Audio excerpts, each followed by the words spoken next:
Author, comedian, Christian, and family man. JJ's also a keynote speaker at banquets, men's ministry events, pregnancy center fundraisers, and more. Here's what others are saying. This is Amy Wishman at Life Choice Ministries in Manhattan, Kansas. Several board members and donors told me that this banquet was our best banquet ever. Thanks to JJ Jasper. Information on JJ's availability to speak at your event is at jjjasper.com.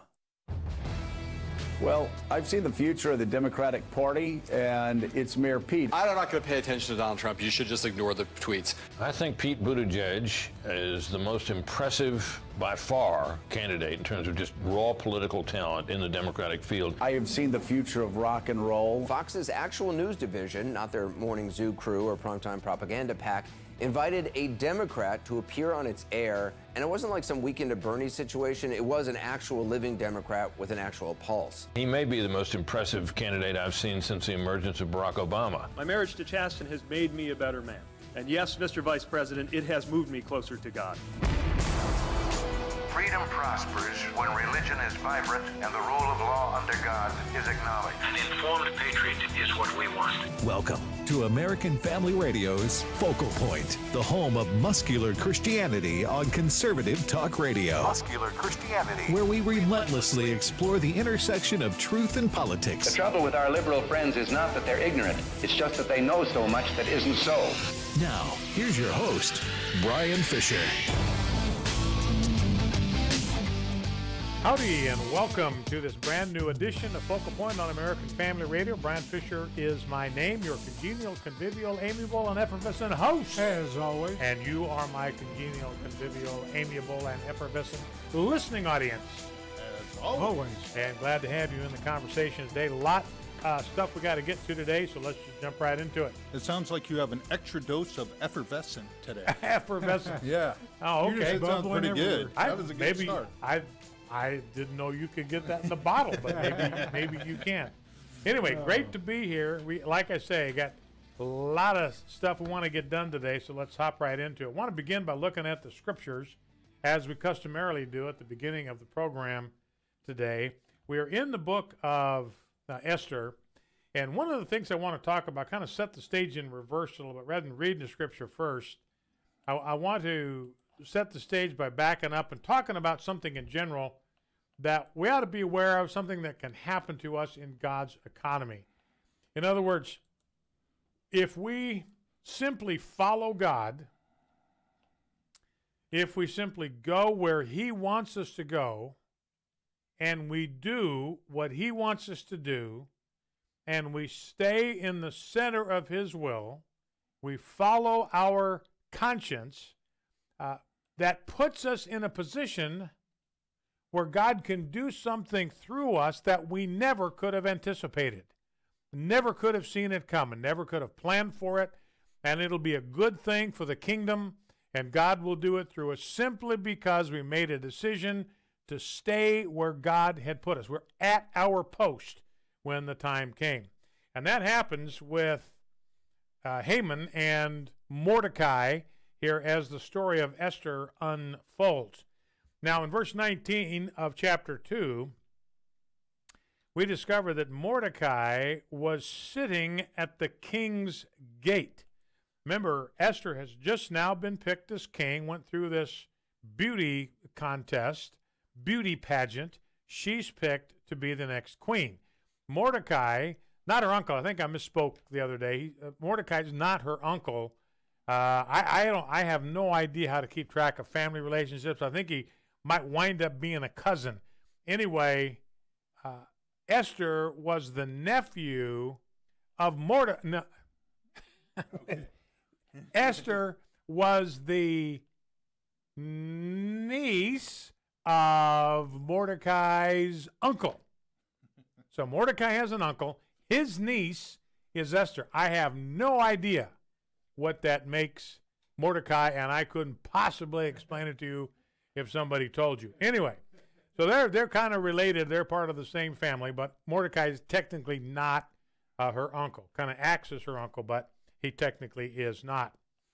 Now, Esther is still kept secret, even from her husband, the king, that her identity as a Jewess, as a Jewish woman. Mordecai was concerned about Esther, deeply concerned about her safety, and so he sat at the king's gate. He was there every morning. He was there when Esther was going through the whole process of being prepared to be considered as the next queen. So just on post, looking after Esther's welfare, making sure that no harm came to her. So that's why he's sitting at the king's gate. And then we read that there were these two dudes who were eunuchs in the king's empire, in his administration, and they guarded the threshold, so they were on the interior of the whole operation here, and they became angry and sought to lay hands on King Ahasuerus, King Xerxes, to put him to death. Basically, they had hatched together between them an assassination plot. They're in a position to pull it off because they were guards at the threshold, the very threshold the king had to cross to go into his private quarters. They were there guarding the entrance, so they were in a position to assassinate him if that's what they were minded to do. Somehow Mordecai got wind of this because he was sitting there at the gate. He's watching everything that's going on. He's building relationships with people, and he tumbles to this secret assassination plot. So he tells Esther, his whatever she is, something niche type person, and tells Esther about this. Look, these two dudes are trying to kill the king. And so Esther goes and reports it to the king. The affair is investigated. It's found to be true. And so the two would-be assassins are hanged on the gallows, and it was recorded in the book of the Chronicles in the presence of the king. And that'll be significant later on in the story. Now, one other thing before we go to prayer, and then that's the point I want to make. Look, he's just there doing his thing. He wants to protect Esther. He wants to look out for her. He wants to make sure she doesn't come into any harm. And while he's simply doing that, he's not there to try to interrupt an assassination plot against the king. Furthest thing from his mind. But he's where God wants him to be, so God's able to use him for something that Mordecai never would have anticipated in 100 years that he would be in a position to do. Now then we see later on in chapter 3, we won't take just but a minute of this, that Mordecai gets tangled up with a guy named Haman the Agagite. And Haman was a bad actor, and he got his nose bent out of joint at Mordecai because Mordecai would not bow down to him. So Haman was second in command to the king. The king, for some reason, trusted him. And Haman issued this edict that everybody, everywhere he went in town, everybody had to bow down to him. Well, Mordecai's hanging out right by the king's gate, so he sees Haman coming and going every single day, and he will not bow down to Haman the Agagite. You know, I don't know what is going on here with Haman, but he had nursed a bitter hatred toward Mordecai, and I believe toward the Jewish people, that maybe went clear back to the time of Samuel. You go back to, what verse is that? I got it written down on my margin here. 1 Samuel 15:23. Samuel ordered Saul to put the king Agag to death because he had attacked the people of Israel. Samuel wouldn't do it. He said, look, that's not how you treat a king. I'm a king. I want to act like a king. I want to treat my colleagues, my buddies, like kings. I'm not going to do it. So Samuel rebuked him and said, look, that's it for you. You had your chance. Kingdom is now going to be taken out of your hands. Then Samuel summoned Agag to come, and he came cheerfully, thinking that the bitterness of the past is over. And instead, we're told in verse 33, Samuel hacked Agag to pieces before the Lord. Hacked him to pieces before the Lord in Gilgal. And Haman is an Agagite. I think he's a descendant of this king. So he'd nurtured this racial and historic genealogical hostility toward Mordecai and his people. So when Mordecai wouldn't bow down, that really teed him off. And so he made up his mind that he was going to destroy all the Jews. And remember, the king doesn't know that Esther is a Jewess, that she is a Jewish woman. So Haman, because the king trusts him, is able to go to the king and say, look, these people, the Jewish people, they are a pestilence. You need to get rid of them. They're a danger to your kingdom. It is not to the king's profit to tolerate them. They represent a threat to national security. You've got to get rid of these people. And so the king gave Haman his signet ring. It was a distinct, unique signet ring, and it represented his authority so that Haman could use it to stamp the edict, the wax seal on an edict, indicating that this came with the king's authority. And it was an edict to destroy, kill, and annihilate all the Jews. Now remember, this was the law of the Medes and Persians. I've talked to you about this before, that the law of the Medes and Persians couldn't even be retracted by the king himself. Even though the king could issue an edict, if it became the law of the Medes and Persians, he himself couldn't even undo it. Even though it was an executive order that he issued, he couldn't un-executive order that thing. He was stuck with that. It was the law of the Medes and Persians. I've told you this before, but that's how we knew as kids, my sister and I, when it was futile to keep arguing with my dad. Anytime my dad said this, my answer is no, it is the law of the Medes and the Persians. And he would use that with us. Dad, I want a chocolate-covered swirly ice cream cone at Dairy Queen. No, not going to do it. It is the law of the Medes and Persians. We knew then that was out. So anyway, that creates this problem, so we'll pick this up next time we get there. But here is this edict now that has been issued with the king's authority to annihilate every Jew in the entire kingdom. So we'll see how that story works out next time we are together. All right, let's go to prayer, take these concepts to the Lord. Be kind enough to join me. Sovereign Lord, I thank you for the example that you have given to us in Mordecai. And I pray that I and my family, Jeff and Rob and their families, the listening audience of Focal Point and their families, every man, woman, and child in this land, every elected official, pray for our mayor today, our governor today, and our president today, that we will be able, to, all of us, to imitate the example of Mordecai by the power of your Spirit, just as you put him in the right place at the right time. So I pray that you will help us to see that you have put each of us in places of your choosing, strategic places where we may serve the kingdom of God. Lord, Mordecai simply did the right thing at the right time without having any idea how those decisions would affect the future of his people.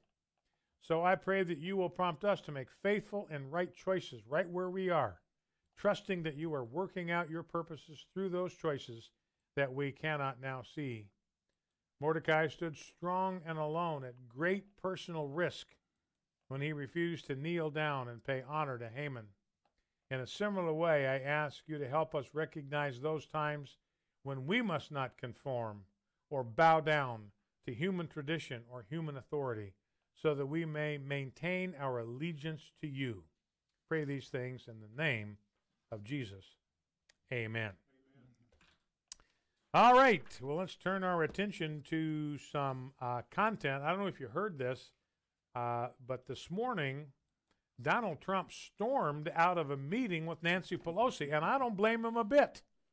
You know, Nancy Pelosi and the Democrats have been launching this relentless drumbeat of impeachment. We got to get rid of this guy.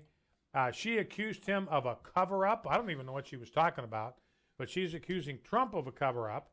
And Trump got into a meeting, a pre-scheduled meeting there. It's going to talk about infrastructure or something like that.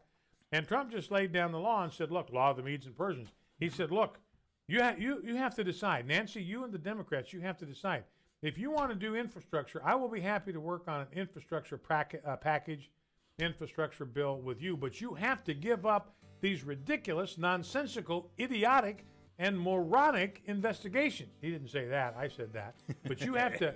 You have to give these things up. Yeah, a little bit of that effervescence coming through. Says you're going to have to pick. Do you want infrastructure or do you want to nag me till the end of your life? Make a choice. You got to You got to choose. And they decided they were going to keep nagging him. So Trump just walked right out, turned on his heel. he's out the door. Good I for wonder him. if they would have offered the wall as part of infrastructure, they might have had something to talk Yeah, about. But he might have that's stuck not around. about to happen, yeah. Might have stuck around for that. All right. Speaking of immigration, there's a New Mexico county now that is appealing to the federal government. Please do not send us any more migrants. We're being overrun. We can't take care of the ones that you send us. Cut it out. Focal Point, American Family Radio. The wicked flee when no one pursues. My name is Abraham Hamilton III, and this is the Hamilton Minute. Finger-pointing between high-level Obama administration government officials has begun over who pushed the unverified Steele dossier weeks before President Trump's inauguration. Former FBI Director James Comey says that in 2016, former CIA Director John Brennan insisted on using the dirty dossier.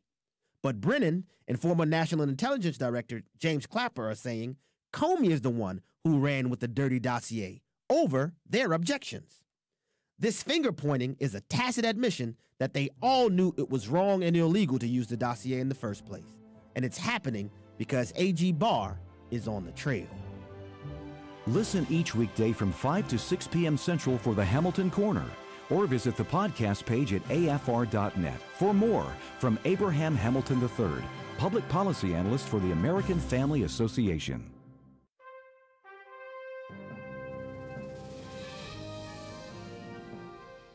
This is Dr. Richard Land, president of Southern Evangelical Seminary. Welcome to Bringing Every Thought Captive. I read a story in the local Charlotte paper yesterday that disturbed me greatly. A mother goose was rescued after the public reported that a female goose who had lost her mate and her baby geese was having garbage dumped on her while she was desperately clinging to her nest and her remaining eggs on the grounds of a shopping center here in Charlotte.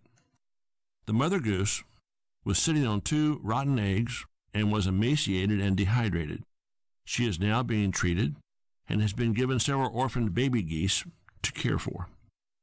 What a horrible way for humans to treat any living creature.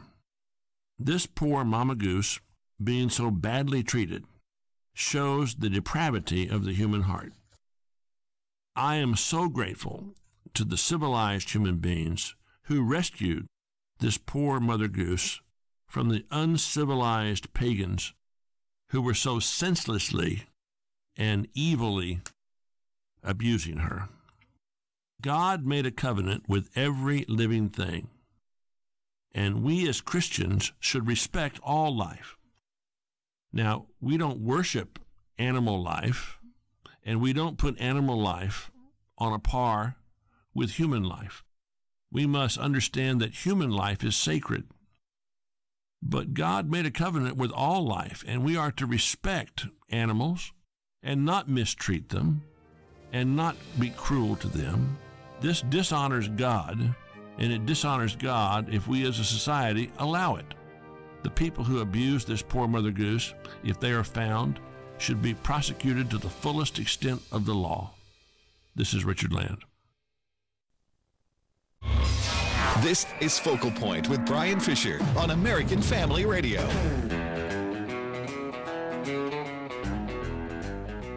Howdy and welcome back to Focal Point, American Family Radio. Brian Fisher is my name. Great to have you in the conversation.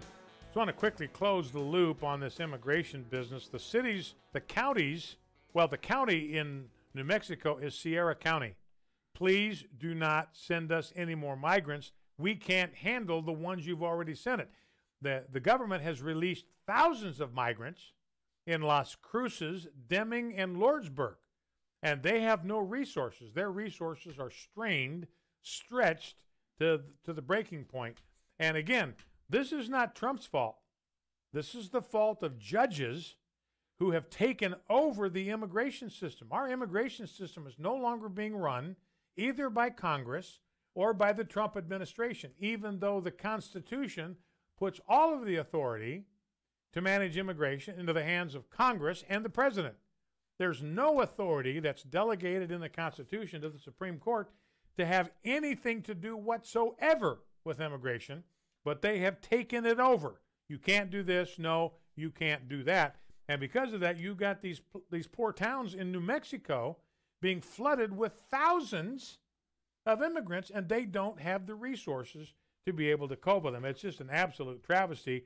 One of the reasons we don't hear more about it is nobody reports on what happens in Las Cruces. Nobody reports on what happens in Deming. People don't care. Nobody reports on what happens in Lordsburg. They're just little peon towns in the middle of nowhere. We don't care about them at the New York Times. They get overrun, so what? No biggie. One other thing, you know what Ben Carson is trying to do? This is a radical proposal. But HUD housing and urban development, that's funded with your tax dollars in mind. That's our money that provides HUD housing.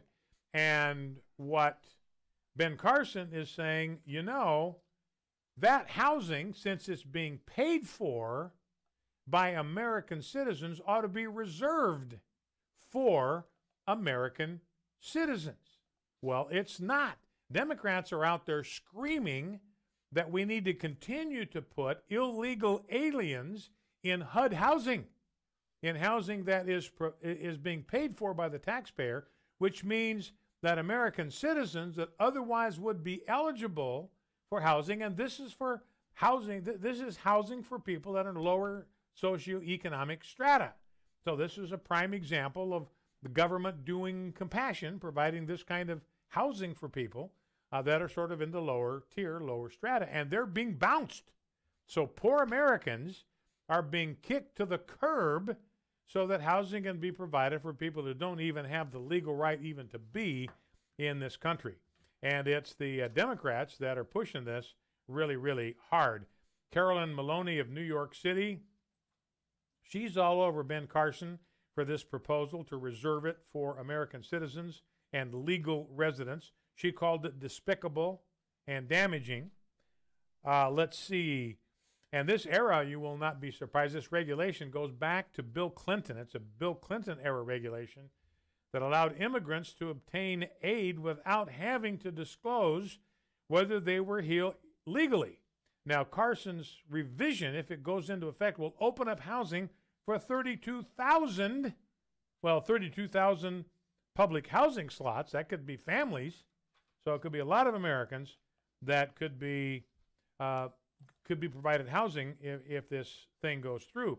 Democrat Representative Juan Vargas calls Carson mean-spirited. So Carson, by wanting to use tax dollars to provide subsidized housing for American citizens, is being accused of being mean-spirited and cruel. Well, what about the people that get displaced? What about the American citizens that get displaced?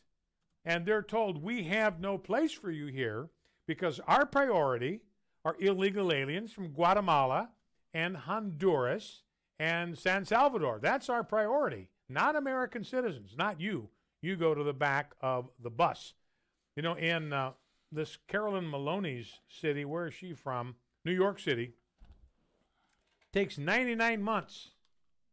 99 months, almost 8.5 years for a HUD applicant, that's an American citizen who wants to get a house, subsidized housing, 99 months. In another city, the waiting list for low-income Americans seeking Section 8 vouchers is 40,000 people, and it's 11 years long. It'll take 11 years to get through the backlog of people that have signed up for Section 8 housing.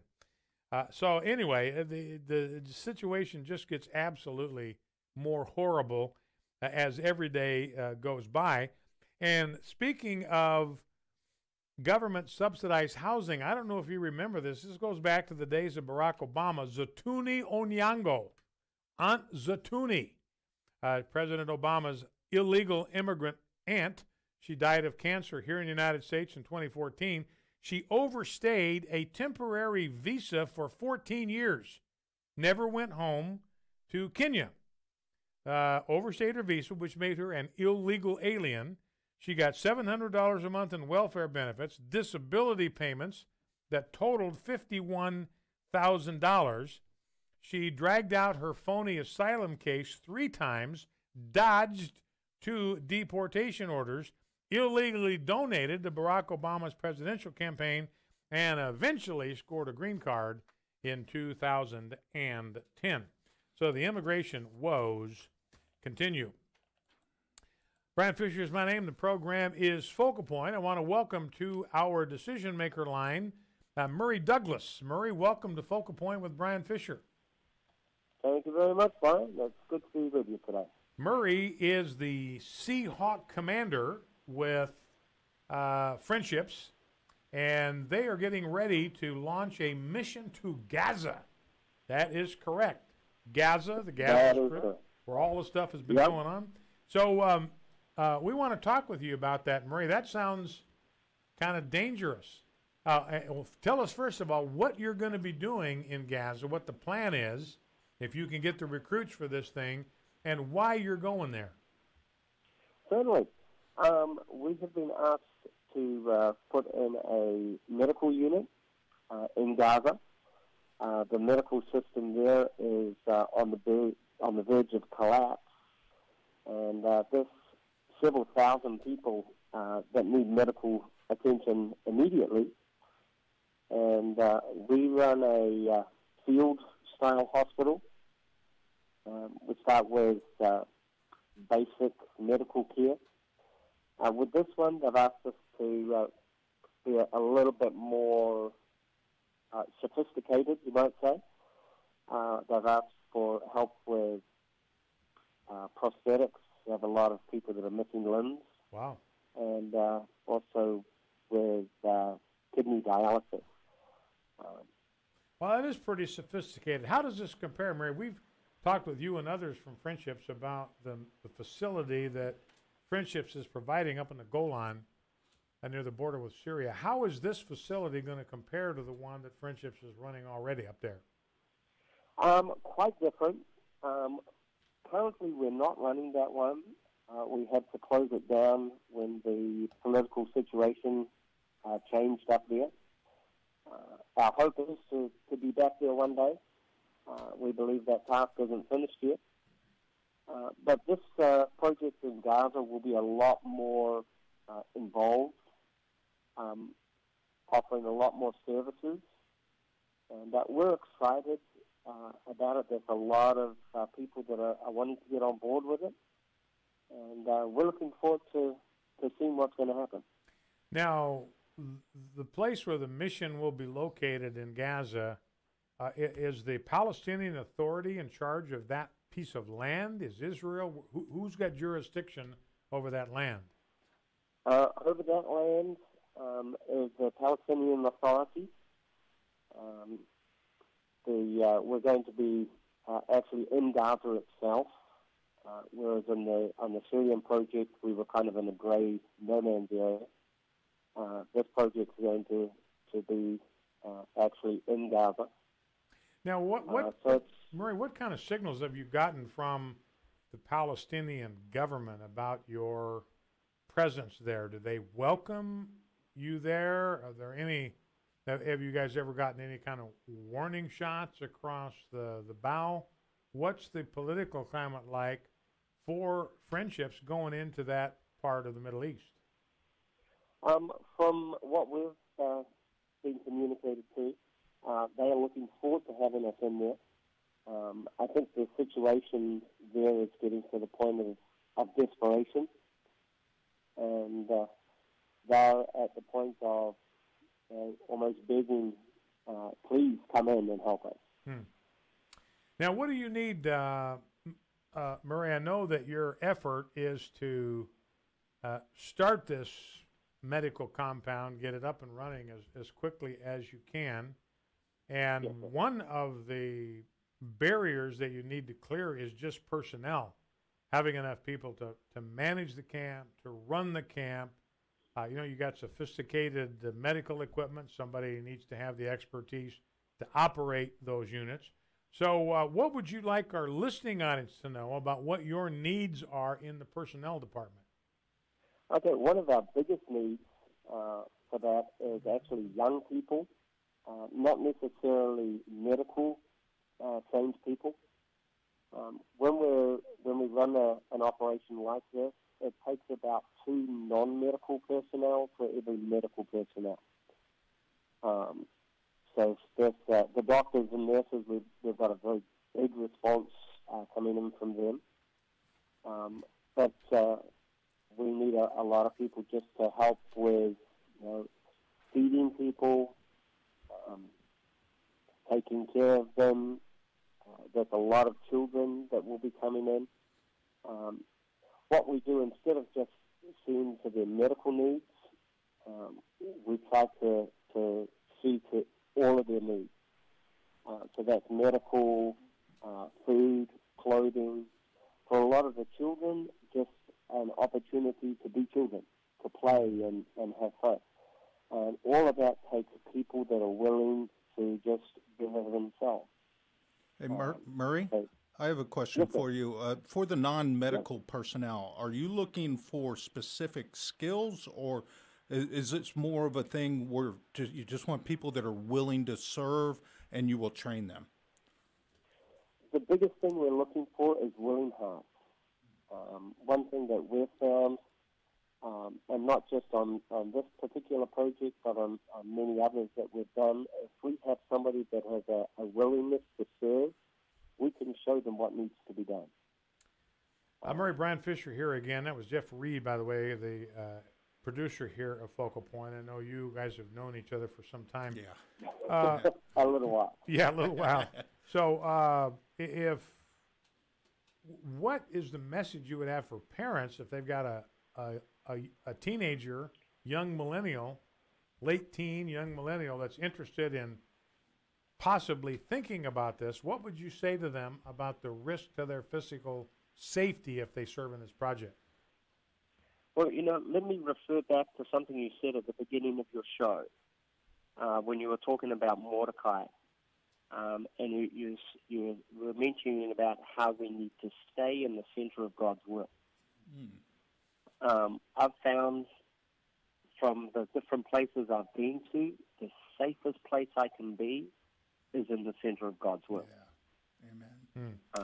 And I think and sometimes I have a teenage daughter myself, and sometimes it's hard for us as parents to place our children into God's hands when we know that God has called them to something.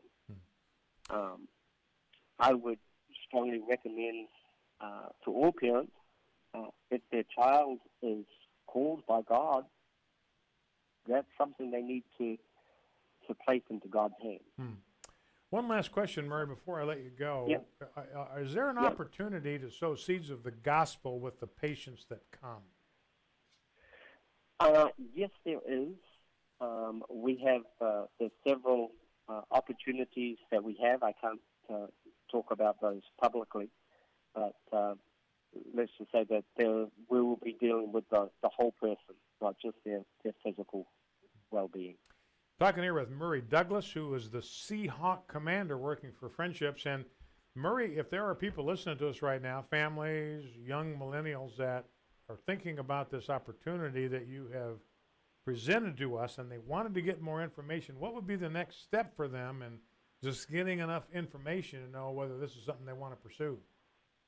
Probably the best way of contacting us is through our email, or actually through our email, which is seahawks@friendships.org.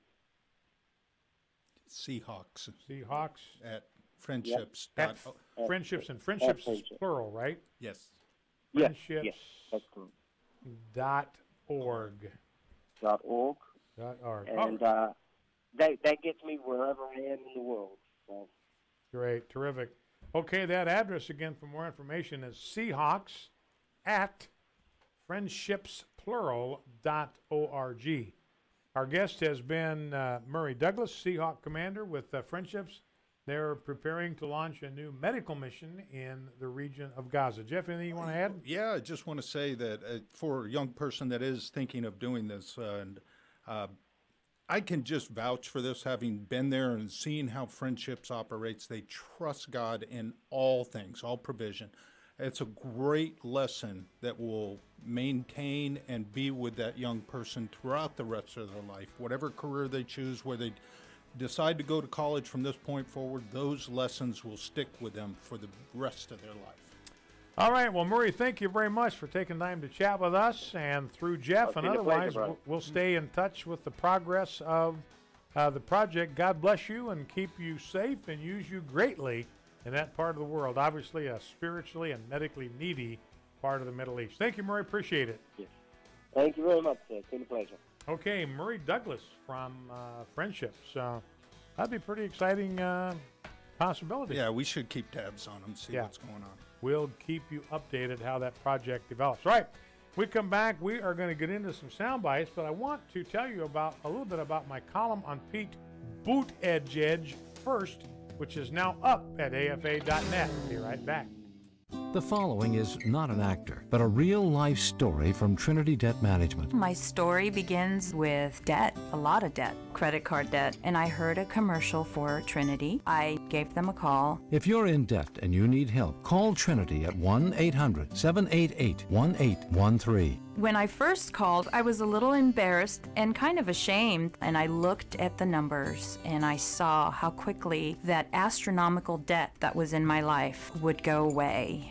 Trinity will consolidate your accounts into one easy-to-manage monthly payment, reduce your interest, and possibly improve your credit score. You'll save thousands. What I would tell other people, please pick up the phone and call Trinity. Just let them put together a program and see how affordable and easy it is to pay off your debt. Call Trinity at 1-800-788-1813. That's 1-800-788-1813. J. Warner Wallace. I think we're blessed as Christians that we don't believe something that's not rooted in history. We believe something that had to actually occur. As Paul said, if the resurrection didn't actually occur in history, we're to be pitied. And that's the beautiful thing about Christianity, is it's something you can actually investigate. I'm grateful for that, because as an investigator, that's exactly how I came to faith. The Marriage, Family, and Life Conference is coming June 20th through the 22nd. Learn more and register at urbanfamilytalk.com. Hey, Target. You thought we were done? Did you think we would give up? Well, of course not. We still stand strong with our belief that men do not belong in the women's restrooms or changing areas. It's absurd. We should not have to walk in your restrooms with the fear of someone of the opposite sex walking in on us. Together, we will stop this open door policy. Help us by signing the pledge to boycott Target at afa.net. The Ministry of Preborn meets abortion-minded women right where they are.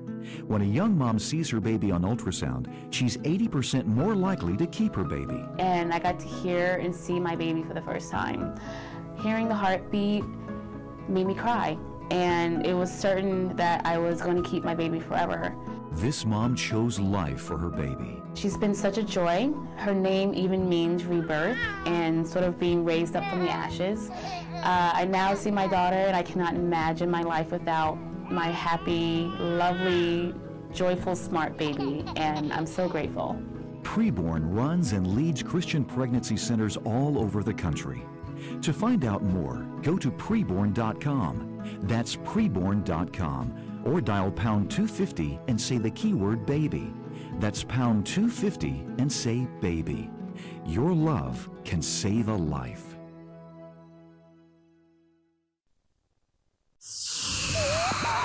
American Family Radio. You're listening to Focal Point with Brian Fisher. Howdy, and welcome back to the fastest 60 minutes in American media. Focal Point is the program. Brian Fisher is my name. Cruising into the home stretch, heading for the checkered flag for today's edition of Focal Point, the home of Ultra 4K radio. More content per cubic inch of air than any other place on your radio dial. We got to get ready for the 5G network, I guess. Huh? That's right. I guess I guess that is coming. All right, very quickly, before we get to some other content, I want to get to some sound bites. But, Jeff, we've got a read report today, and this kind of touches on, tangentially, on the role of Focal Point in being a source of information and news for you. The editor of the New York Times not optimistic about where newspapers are headed in America. That's right. The executive editor of the New York Times, Dean Backwit, has a bleak forecast for the future of print media. He says, and this is a quote, "The greatest crisis in American journalism is the death of local news. I don't know what the answer is. Their economic model is gone. I think most local newspapers in America are going to die within the next 5 years, except for ones that have been bought by local billionaires. Certainly a depressing outlook for those that like to rifle through the paper. That was an old tradition I remember Dad and Grandpa doing, and we had to, as kids, had to learn how to fold that paper back up correctly after reading the funnies, hide you your know. Footprints. Yeah. So anyway, and it'll become increasingly important to have organizations like Focal Point, because we report a lot of times on local news. For instance, we reported to you about the Drag Queen Story Hour in Houston, and how our friends at Masked Resistance just busted that thing completely up. They brought it to a screeching halt by their activism. So that'll be an important place, more important place even, for organizations like Focal Point and American Family Radio to bring you news even from local communities. Yeah, also Pew Research poll, a report also supported this. They said despite the fact that most Americans believe that local news organizations are doing well, very few are actually paying for subscriptions. So yeah, they really aren't. They're in a world of hurt. All right, here's a quick update from the Religion of Peace. We're 2 months into Ramadan. Islamic terrorists have carried out 76 attacks in 15 countries during this high holy month, holiest month of the Islamic calendar. Since the beginning of Ramadan, they have killed 364 people in the name of Allah, and they've injured 404. This in the first 2 weeks of the holiest month of the year for Muslims, called Ramadan. So they're averaging killing 25 people every day and injuring another 30 every single day of Ramadan. Saudi Arabia, by the way, getting ready to behead an author and a journalist and a cleric. They've got him on trumped-up terrorist charges, going to cut his head off, and they do that in a very, very public way. I want to mention this to you. You know, the meme out there, the myth out there, I think in the secular society is that Christian wives and mothers are oppressed, they are repressed, they are dominated by overbearing and cruel husbands. Do not let the media lie to you. The truth is actually upside down from what the media wants you to believe. Surprise, surprise there. But according to a brand new report, the happiest wives in America are religious conservatives. Here's an excerpt from the article in the New York Times. 73% of wives who hold conservative gender values and attend religious services regularly with their husbands have high-quality marriages. That's in the pages of the New York Times. And the happiest wives all share one thing in common. Their husbands and the fathers of their children are devoted family men. That's my challenge today for you dads. Love all over your family today. Love all over your wife today. Love all over your kids today. Make your wife the happiest wife that you know on the planet. And by the way, don't forget, shameless self-plug here, the new Boy to Man book is available in our afastore.net, afastore.net. You order a copy before June 7, I will personally make sure that you get it by Father's Day and that you get a signed copy. That's the Boy to Man book at afastore.net. All right, let's play some clips that have to do with Pete Buttigieg and his candidacy. Remember, he's the open homosexual that's running for the presidency of the United States. And the book, by the way, I want to be clear. I don't remind people enough of this, that this little book, the Boy to Man book, is not really my book. It is God's book. This is God's book. The content in the book is God's content. It's from the book of Proverbs. If I'm messed up the transmission of the content, that's not God's fault. That's on me, because this is God's book. It contains the wisdom of the book of Proverbs for fathers. That's why I've written it. and I hope it will be of some benefit to you. Now, here is clip number 1, and I want you to hear the theme in these sound bites. This is Joe Scarborough on MSNBC, mostly stuff that's nothing but counterfeit news, MSNBC. And here's what he had to say about Pete Buttigieg. You know, as you know, Mika, I only can tell three kind of stories. They're either baseball stories, Winston Churchill stories, or rock and roll stories. And looking at Mayor Pete last night and once again seeing this remarkable response, I was reminded of one of the most famous lines by any rock critic in music history, and that line was, "I have seen the future of rock and roll, and it is Bruce Springsteen." John Landau wrote that, and a pretty smart guy to write that in 73, 74. Well, I've seen the future of the Democratic Party, and it's Mayor Pete. All right, there's Joe Scarborough. He is the future of the Democratic Party. Now, here's clip number 2. This is John Heilman, certified regressive liberal, also on MSNBC, mostly stuff that's nothing but counterfeit news. Let's listen. Let me just say real quickly, though, about Mayor Pete. The most brilliant thing about about his presentation was he did a number of things right. First was he said, I'm not going to pay attention to Donald Trump. You should just ignore the tweets. But then he goes on and says, now, it's hard to look away. It's mesmerizing, like a car crash. It's hard to look away from grotesque things, which allows him to both appeal to people who are like saying, don't pay attention to Trump, while at the same time saying Trump is grotesque, right? Which appeals to people who, in the Democratic base, who like a more aggressive posture. He gets to have it both ways. And I think, you know, in addition, while trashing the primetime hosts, he's also flattering Chris Wallace in the room. So there's a lot of... And the viewers. And the viewers. So here's Pete Buttigieg in this Fox News town hall. Remember, he got a standing ovation. Now, that's meaningless because nobody's going to go there who's not a Pete Buttigieg fan. Not going to go. So that's a meaningless thing. And Chris Wallace, it was a softball interview, and he's flattering Chris Wallace. What a great newsman he is, while Chris Wallace is kind of wandering off the Fox News reservation. Now, here is clip number 3. Let's switch networks to CNN, the counterfeit news network. Anderson Cooper. Here's his comment on Pete Buttigieg. Their offense? Fox's actual news division, not their morning zoo crew or primetime propaganda pack, invited a Democrat to appear on its air. And it wasn't like some Weekend at Bernie's situation. It was an actual living Democrat with an actual pulse. An actual living Democrat with an actual pulse. Take that, Bernie. Take that, Joe Biden.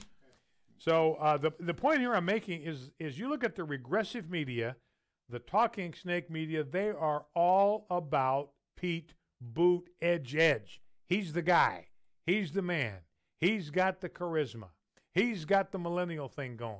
He's got the homosexual thing going for him. They're all behind Pete Buttigieg almost without exception. Now, lest you think it's confined to the left-wing media, here is Brit Hume. I think Pete Buttigieg is the most impressive, by far, candidate in terms of just raw political talent in the Democratic field, and he may be the most impressive candidate I've seen since the emergence of Barack Obama, just in terms of being comfortable with himself and fast on his feet, and I think in the debates it'll be interesting to see how he stacks up. It'll be interesting to see how Joe Biden, much more experienced, older, now leading, compares with him if they're on the same stage together. So that's Brit Hume. He's gaga. He's gaga for Pete Buttigieg. Most impressive candidate by far in terms of raw political talent. And Brit Hume's a pretty shrewd observer. The most impressive candidate I've seen since the emergence of Barack Obama. So everybody is all about Pete Buttigieg. And that brings me to the topic of my column. And I want to take a couple of minutes, and I hope you will go and read it.